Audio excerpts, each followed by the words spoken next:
Benchmark values are reference values that the Customs Division of the Ghana Revenue Authority (GRA) uses in determining values that are imposed on imports meant for clearance at the country's ports. When government in 2019 announced the decision to reduce the benchmark values for some general goods by 50% and 30% on cars, the idea was to increase volumes of traffic at the port and ultimately increase government revenue. While importers and exporters, freight forwarders, as well as the Ghana Union of Traders Association praised government for how the decision reduced the cost of doing business, groups such as the Association of Ghana Industries (AGI) were concerned about the impact on the competitiveness of their products. In a bid to appease both industry and importers, government revised the discount values downwards to 30% for all goods and 10% for vehicles. But according to the CEO of the Association of Ghana Industries (AGI), Sechuma Kwabwa,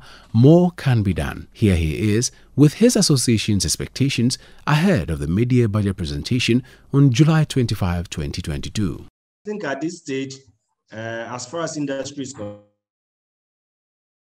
concerned, and we've already made inputs into the budget review, and we've mentioned a couple of areas, including the benchmark values. The fact that we want the benchmark values reviewed fully, and then also pay some attention to local manufacturers in terms of raw material exemption, duty, and all that.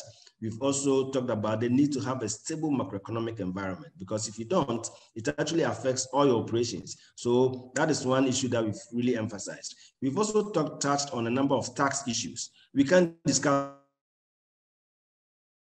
all the details here, but we think that the tax regime should be supportive of industrial development, and this is very important. And then there are also specific interventions for some companies and some sectors within the manufacturing sector and industry sector. And I believe that as we go along, we'll discuss all this in detail. But we normally have the opportunity of making a presentation to the Ministry of Finance on this. We've sent our inputs already, so we are waiting for such opportunity and highlight the key issues that you've mentioned.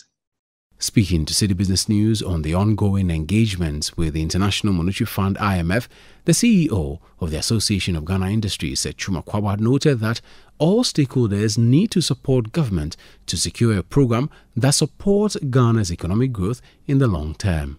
I don't think that we should bastardize the idea of going to IMF. It's a bailout situation. It's sometimes become necessary that you have to swallow such pill. And then what is even more important is that the IMF will not come and solve your problems for you. It only probably come